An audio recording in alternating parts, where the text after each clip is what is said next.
So month number 1, okay, games for double leg takedown. Okay, so we're going to look at knee tap game.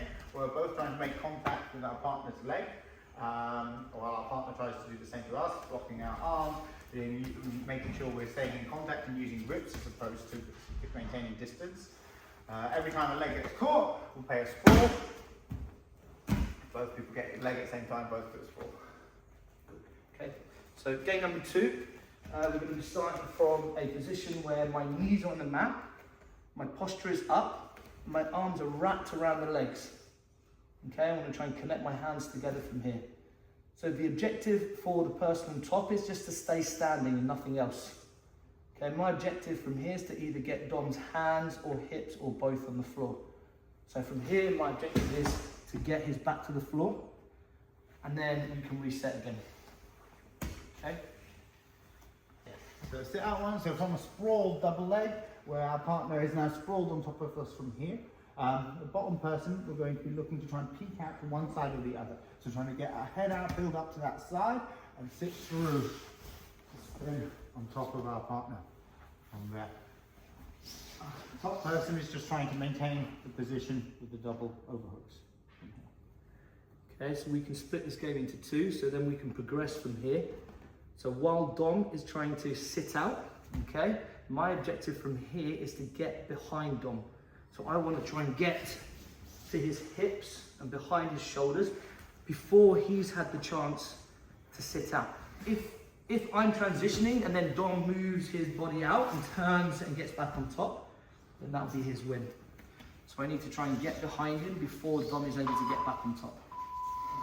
So we're going to start in a slightly worse position. So we're not, we've got shoulders a bit in front of the hips, but we've got our leg built up on that side, the same side as our hip. We'll go, objective from the bottom person is to try and drive the top player onto their side or back, using this leg to start generating power and forcing our partner down from there.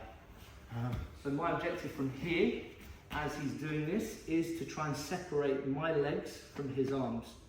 So I would want to try and create some kind of frame in front of him so I can sprawl back and create some space, and from here I can disengage or get to the hips.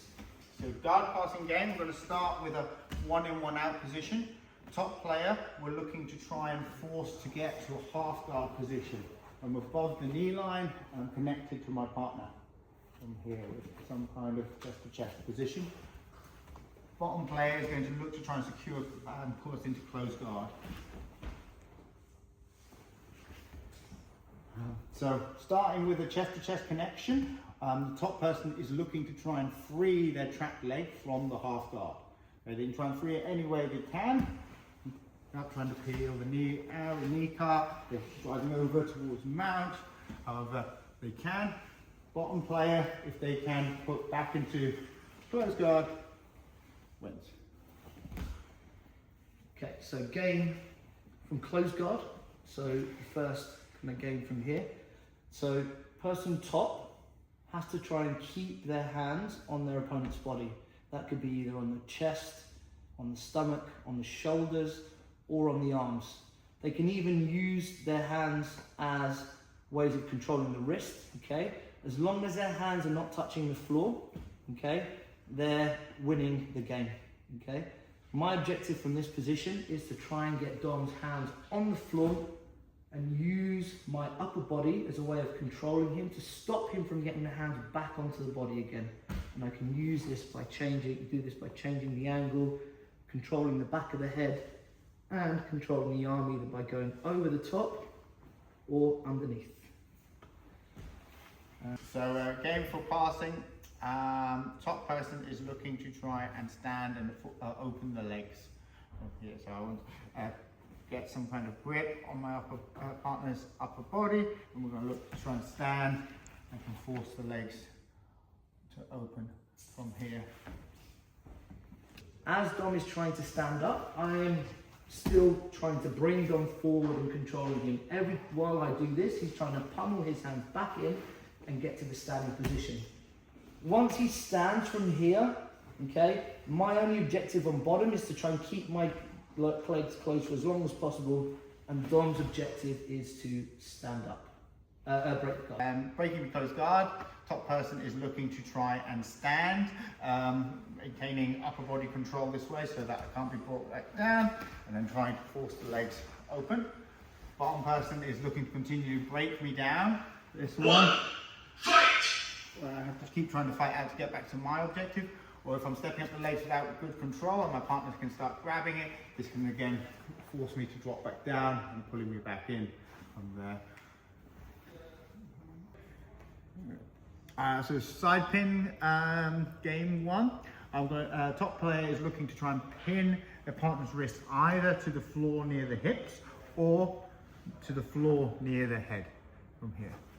While the bottom person is trying to use their arms to get on the inside and create space and separation with chest to chest. Game two. Top player is now not only looking to try and force the wrist to the floor, but they're also trying to get a connection, figure four connection, either on the low side or the far side, or straight arm over the top. But now we're going to start the game from the arm pin position. So we're going to be starting in a position where Dom is dominating my far arm. The game from here will be to try and get your hips behind the arm that's being controlled. And this can be done in any way, okay, as long as you get to the point where your hips are directly behind the arm, okay? This is going to be done by stepping over the head, or this could be done by stepping over the body. Okay? Once you step over the body, okay, it's important to make sure that you're maintaining control from here as well. So not allowing the elbow to slip away from the line of the hip. So now we're going to start the game with Dom isolating the near side. Oh no, we'll do it from the front. So now we're starting the game where Dom is controlling the near side arm. So he can do this from a Kimura grip, or he can do this where he has the arm isolated with chest to elbow again.